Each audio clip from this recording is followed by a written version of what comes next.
What's going on? I'm Kalvin Kosha, here with the Houston 100, presented by the Minority Report. And as you know, we are highlighting Black-owned businesses, and not only Black-owned businesses, but Black influencers, like Scene Man. Yes, sir. G-Mayniac. Grundy. What's up, my What's brother? good, bro? Talk to us. Happy to be here. How you doing? I'm blessed, nothing more. Representing. Got Yes, to. sir. Yes, Got sir. to. So we definitely want to talk to you, man, about what you have going on and really dig into you as the individual and your business, because you do several things. For sure, brother. And we want to kind of touch on the plight of those. Okay. Yeah? Right. So let's get a background on you, where you from. Let the people know where you at in the city. Yeah, okay. I'm from Houston, so, you know, Houston, Texas is the south side, so Missouri City area, like the Fort Bend County, little stretch right up in there between Gotcha. Fort Bend and Harris County. So it's not that many parts of the city that's like that. It's weird, the section that I'm from, but I like to represent it very strong. Man, just shoot, south side of Houston, that's where I'm born and raised. Love the city. I'm a foodie, you know what I like to do. Yeah. You know, I like to ride around, help my people out. I'm big in the community, so the whole nine. So, city boy. City boy. City boys up one. I hear you, man. So you do quite a few things. So let's talk about, for one, the Food Network, Bless the Belly. Right. What was your motivation behind that? Why did you start that? Like, how did you even go into it? It's a long story, bro, but to just keep it simple. Houston is a big food city. I like to eat. I had a few different reasons that kind of trickled into each other that just made it what it is. Yeah. One of the reasons was I had some bad food, and I just started saying it, bro. Like, it was a saying, you know what I'm saying? Like, okay, bet. You know how okay, bet is my clothing brand? I was just saying okay, bet. Well, Bless the Belly, after I ate some bad food, I was like, I'm blessing my belly from now on. Like, I was stressing that, you know what I'm saying? Yeah. And the key to bless was like good food, you know what I'm saying? So every time my food came out, it was good food. I would take pictures. Yeah. I'm like, bless the belly. I'm blessing the belly. I'm finna do something with this. Yeah. But I didn't know it would be food entertainment. I just food photography at the first point of it. Yeah. I had a OG, rest in peace, bass man. He worked at the radio station. He was doing something called I Eat Houston, and he was going around like highlighting different businesses in the city. But not entertainment wise, like radio wise, like doing the radio drops and stuff for it. And I would go film him, and I'd be like, that's kind of tight. But I never thought I would turn something into my own, because he had his own, but he passed away, right? So in between like him passing away, me eating bad food, all this, I'm like, I done came up with a name. Yeah. The big homie legacy need to be finished. Like, I was like, man, bet I'm gonna do it. And I just, shoot, here we are, you know what I'm saying? Here we are, yeah. In New Orleans, bro, when we dope. did the little segment, I trying appreciate something out, what was that, Essence? That was Essence, and that was like Essence? 2018, I believe. I started in 2017, so I was just a year in. I think back then. It's been 2 years? I think so. Wow. Yeah, we didn't go to Essence, last year. Yeah, you're right. So, you're right. 2 years. Okay. Well, that's what's up, bro. I definitely love the Blessed Belly Food Network. Appreciate You're doing that. something called Meatless Mondays, right? Meatless You know, I'm into Mondays. that because I'm working on a plant-based Man, lifestyle. look. So tell us about how that's going. I'm not as into that as I should, because I be stressing, bro. But you know, I know people want to balance, because I eat crazy during the week, you know what I'm saying? And I think like Monday is a good day to start off a good, all right, I had Sunday brunch, I had Sunday oxtail dinner, whatever you do. Monday, no meat, come on. What's Like, the craziest thing you've eaten? ever? During this whole process of what have you blessed your Okay. belly with? Well, see, you said crazy. Listen, you said crazy. So when you say crazy, I've tried some like foreign foods and stuff like that Let's that I talk just about had foreign. to try. Let's talk about it. Foreign, durian. What is it? Durian fruit is the worst fruit in the world. You Google it. After this, we're going to Google it. It's called durian, Durian. Okay. It's like, it's banned in certain countries and everything. It smells bad though. Like, it's like, it's a fruit. It smells like horrible. Does it nourish your body? All fruits do, you know what I'm saying, in its own way. So it's not bad, but it's just like, it smells so bad, you really be like, should I eat this? I don't think this, it's like, just think, you know, like an onion. You rip an onion up, you kind of like, oh, So what about animal products of food? Like, have you eaten insects? Yeah, but like, the candy ones and stuff, it just be a crunch to it. I don't really know how that's made, so I don't dig that deep into it. I think of it as like chips. It's a mental thing too.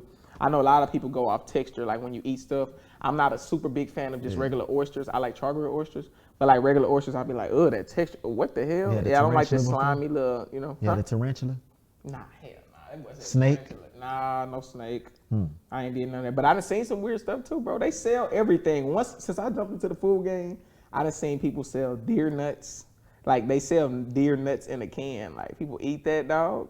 They sell like, oh man, octopus. People eat octopus. I haven't ate that yet. I've had squid, but like the octopus with the little suction cups or whatever on it. Would you eat an animal that's still alive? Nah, like how they that's what I said. eating? No, I haven't ate anything alive or like super raw yet. I think I've tried like raw sushi or something, but like just a raw, like here's a raw fish. Like, what's your favorite part about all this? Because I mean, it's a bit extreme for a lot. I mean, you know, growing up watching Food Networks, you see the guys that go all around the world. I mean, what's your favorite part about this whole thing? Because I don't see nobody doing it. Because mine is like food entertainment. I know a lot of food bloggers and food critics. The food bloggers are people who like typing about food or like having good stories about food, right? And you got the critics who tell you this needs more salt. Like I ain't reckoning with this. Then me, I said, well, if I'm a food entertainer, my job is just to bring out the fun in food. So just give me anything and I'm gonna make it fun. So like if I go get a burger that's as big as my head and I can like make that fun, then people like, not only is that selling a product or helping out the business, it's helping me out as a brand because people are using me as a source to find this stuff. Then it's just making everything dope. People want to try the stuff I'm trying. I went to Atlanta like 2 weeks ago, tried 2 Chainz restaurant. The video went viral, like, and it looked like I'm a normal there. And I just tried it one time, you know, and they had different stuff for different people, you know.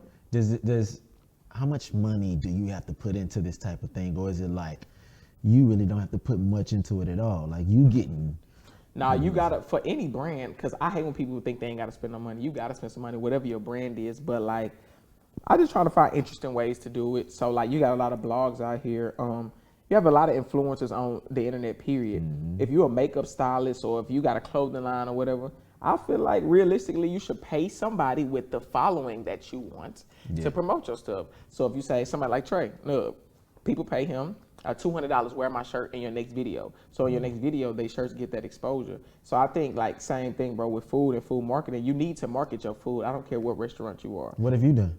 What you mean? With Bless the Belly, like how have you funded things? Man, I pay for, you know, obviously the business cards, the stickers, little funds like that. I mean, over time, that ended up being a lot of money. Marketing, I'd pay for promos and ads and stuff. Same thing, I might pay a celebrity, hey bro, just post this on your page, you know what I'm saying? And then I get love. Some people find my stuff, shout me out, Turkey Leg Hut. I ain't never paid them, but they got 200-some thousand followers. A lot of people, bro, comedians, celebs, see my stuff. The Baby Show love, that was live. Yeah, it's dope. And you have other streams, like you got the OK Bet attire. You know what I'm saying, you make money from. Right. You know so that I see OK Bet. Yeah, for sure. I see the American flag kind of situation. Talk about that real quick. Well, I like what I like when I want it though. I think that's one thing about like my line. Like when I came up with a clothing line, I just wanted all the girls to like wear my stuff or like talk about what I had on. In high school though, that's 10 years ago. And I'm thankful to say 10 years, bro, I'm 27. I had it since I was 16, 17. So like, I started just wanting to make clothes. People started buying them. That was cool. Now to this day, I treat it like boutique style. I might make 5 of one shirt, and then if you get it, you get it. If you don't, I don't care. Cause I've been there, done that. That wave of like clothes. Now I'm just like, bro, if you like it, cool. So like this, or if you want to change that blue, make it purple. Like I kind of do custom stuff because I want you to feel like you got a custom swag. So with me, I just wear what I feel like, match some shoes, you know what I'm saying? Yeah, and that's a lot, bro. So you as an entrepreneur, okay, and an influencer, what are your biggest challenges you face with doing the Food Network and you know, maintaining your videos and your clothing? Like, what are your biggest challenges? That's a really good question. My biggest challenges are probably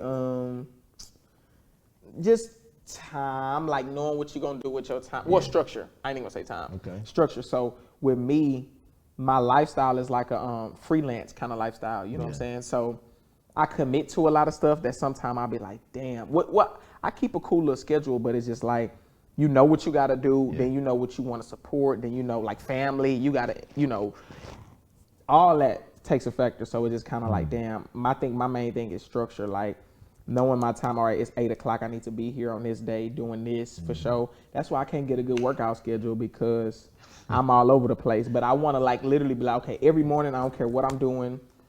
Before 10 o'clock, I need a good workout, but I don't got that type of push right now because all the stuff I'm doing on the back Keep on, end. that belly gonna be there for real. Man, that's you cool. Eating like that ain't working out. I'm gonna have the money to get rid of that. I'm gonna tell you about yourself too. You know, we gotta hold our friends accountable. Yeah, for bro. sure. You know, For sure. You know, that's why I'm gonna get on the healthy way, bro. I try to like detox and all that. I had some carrot juice the other day that's supposed to like clean you out. It did was that, it? bro. Oh. It did it, and it was good. I ain't gonna lie to you. And I said, okay. Carrot juice ain't supposed to be this sweet, so I hope I ain't do nothing crazy with it. But if that was, it's HEB, it's pure carrot juice. So I like HEB products. Okay. When I say, okay, I say I do this a few times a week. So when do you feel like you're gonna? What do you feel like will be your big break for what you're doing? Meaning, you feel like, man, This I done song made I'm it. finna drop with Bun B is gonna Oh, be my and he's big an break. artist. And he's an artist. Yeah. But no. You know what I'm saying? But Bun B reached out for that song because he's a foodie. Yeah. He saw me doing the food raps. This is the thing I tell people. You gotta know, like, I'm sneaking in the game right now. This is how I'm sneaking in the game because I am a music artist. But nobody want to hear what I gotta say, like, on the regular, like, unless you get like some type of cosign or somebody who's up there that's kind of like, I like what he does. Bun B like food. He happened to say, bet, I want to rap with you about food. And I asked him specifically, I said, you want to make a song or like a food song? He was like, a food song. I was like, shit. Because that's my leeway. He could make a song with anybody. Yeah. But it's like, what sets me apart is I'm doing the food raps. That's real. And like they jingles and they going hard. They like, oh, he really spitting bars over Megan Thee Stallion? Like, what kind of dude? So, you know what I'm saying? So I want that to be my break. If you listening to you watching, the song with Bun B is called Down South. I feel like the OG show love. I don't see him on a lot of songs with a lot of youngsters. Yeah. So I'm praying to just hit the internet and people like, okay, bet. You know what I'm saying? Now you got a day in the city that the mayor awarded you with. Right. Talk to us about that because I think that's important when you think about community. That's a big deal, man. Like I tell people, shoot, you just gotta work. Like, and it's crazy because I black out a lot of people. I hear a lot of people like when they talk, they be like, man, I want to do this. I'm gonna tell you like, so look, I'm thinking like, I'm gonna do this and do that, and I'm just sitting there like, you ain't about to do nothing, cause you talking way too, you know what I'm saying? Like, I know people, like, I hear it all the time. Next month, I'm gonna try to get my trailer, and I'll be like, you gotta like have some type of focus. So I think like with me, I don't even talk a lot. I hate, like, even when you meet a girl, you know how you be like, I'm that dude and all that. I be like, nah, I don't even want to go there, cause she gonna already think you lying. Let me just show you our first 2 dates, like, what's up? So you know, like.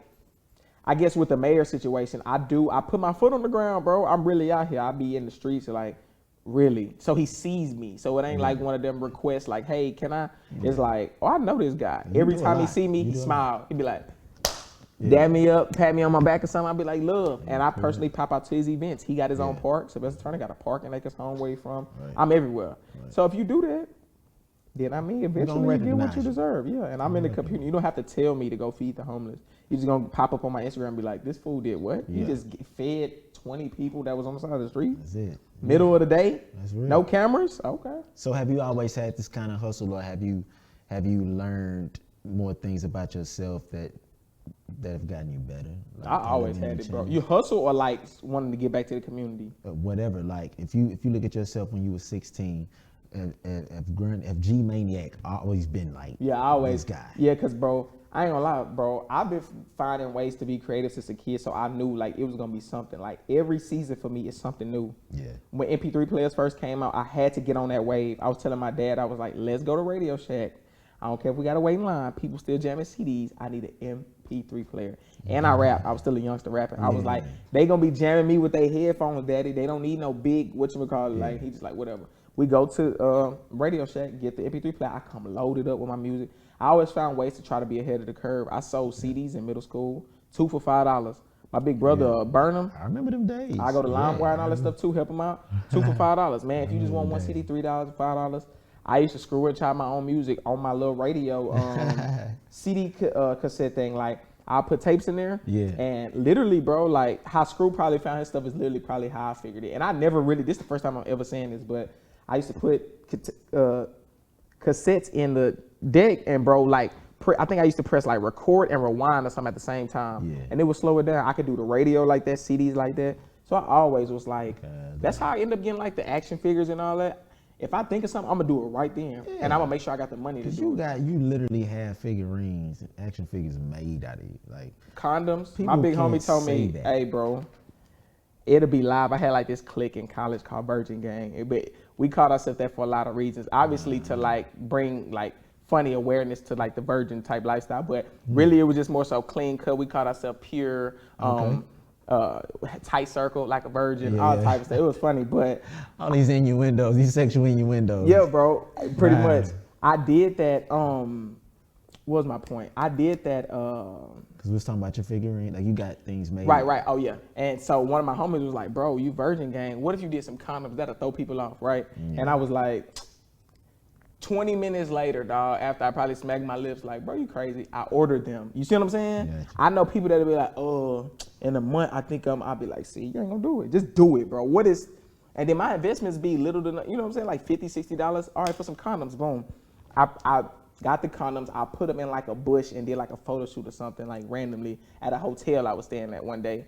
And like it hit the internet and went nuts. People was like, you're retarded. But that's a great marketing skill to like what you're doing. So I'm always, you know what I'm saying? I try to do shit like that. Stuff like that. What's the dopest person you've worked with? Celebrity, whatever, like that person. And who do you want to work with? Like who is that one you like, yo, with everything I got going on, like I gotta get in front of that person. Like we gotta work together. One of the dopest people, dang, Drummer Boy is cool. You know, the producer Drummer Boy is cool. He's like a good person, and I love what he does, like in his community and everything. Having his own store and stuff in his neighborhood, not in his neighborhood, but like in the city of Atlanta, ownership. I love that. Yeah. Nipsey was dope, bro. I got a chance to meet Nipsey a few times. Yeah, like he took me backstage on my birthday at his show and was like talking, and he was telling me about like reading because I asked him. Oh, and Nick Cannon too, for sure. Nick Cannon, I'm asleep. But I asked Nipsey Hussle. I was like, he was like, bro, do you read and stuff? And I was like, not really. And then he was like, I said like audio books. He was like, no, not no audio books, bro. Read a book. He was reading Jay Prince's book at the time. Okay. He was like, man, I got some good gems. He said I read that last night. Like in one whole night, he read a book. And I was like, what? And I just tested myself. I was like, I'm very visual, so I can't sit down and just read no book because I don't like learning like that. But the fact that he was just like, bro, use some of that downtime to like learn about yourself, read. Like he said, it's gonna be knowledge. Like people who are real pimps and stuff in life, not the pretenders and stuff, but the real pimps, they play mind games and all that. Like because they got that knowledge, they know like they worth and what they know how females operate and stuff like that. It's a lot, it's deep, but it'd be reading and stuff. So I think Nip was dope. Like it's a few people I done met. Nick Cannon, I told him I want to be like him. He was like, be better than me. Let me tell you why. Find your niche. He said he's a writer. He knows how to write.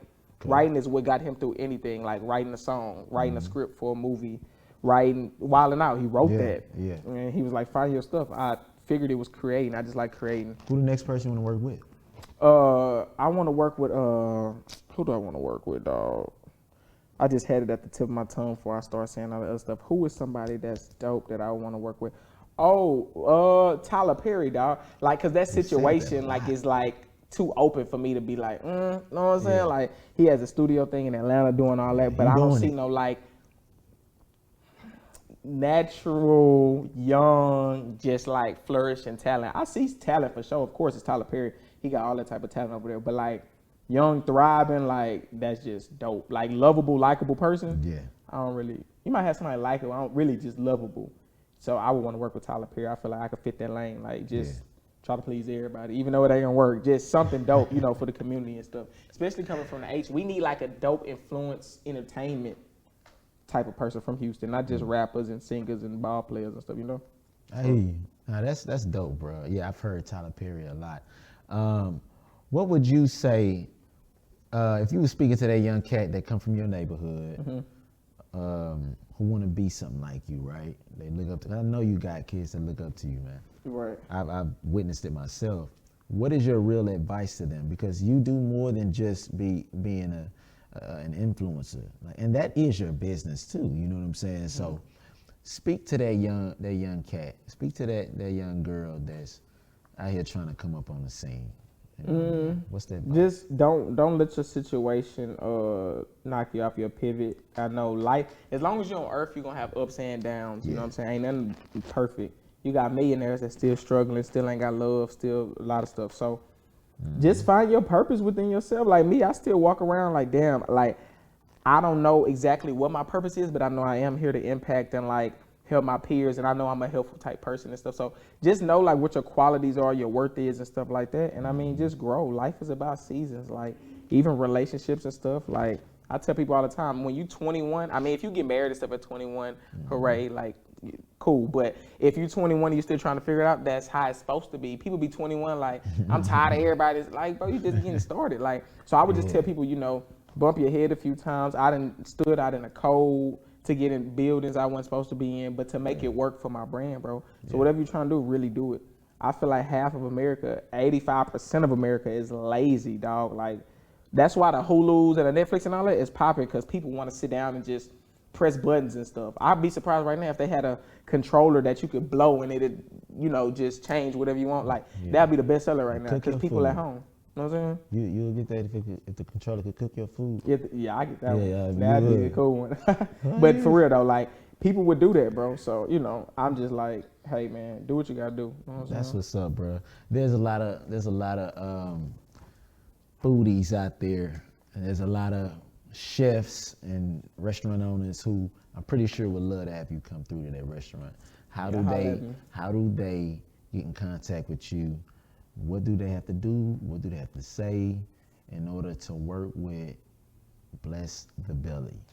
All you gotta do is like hit my DM. I got me and a few other people checking out my direct messages, so you can just send us just hit us up, bro. If you want to come try the phone, just hit us up. How else you gonna hit us up? And then email too is cool. blessthebellyreviews@gmail.com.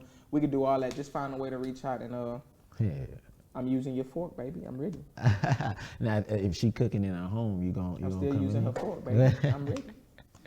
So them at home chefs, he coming through. We need to get some vegan networks. Meatless Monday, I'm finna go eat air, cause I feel like it's a lane out there, bro. Going. They really out there cooking. Soul food, vegan. I mean, they really out there cooking. So shout out to y'all, man. It's going down. Hey, we appreciate y'all for tuning in with Bless the Belly here with the Houston 100. Keep it color. Houston 100. Houston 100. Gang. This guy here. Hey, thanks for coming through, man. Take care. A pleasure, sir.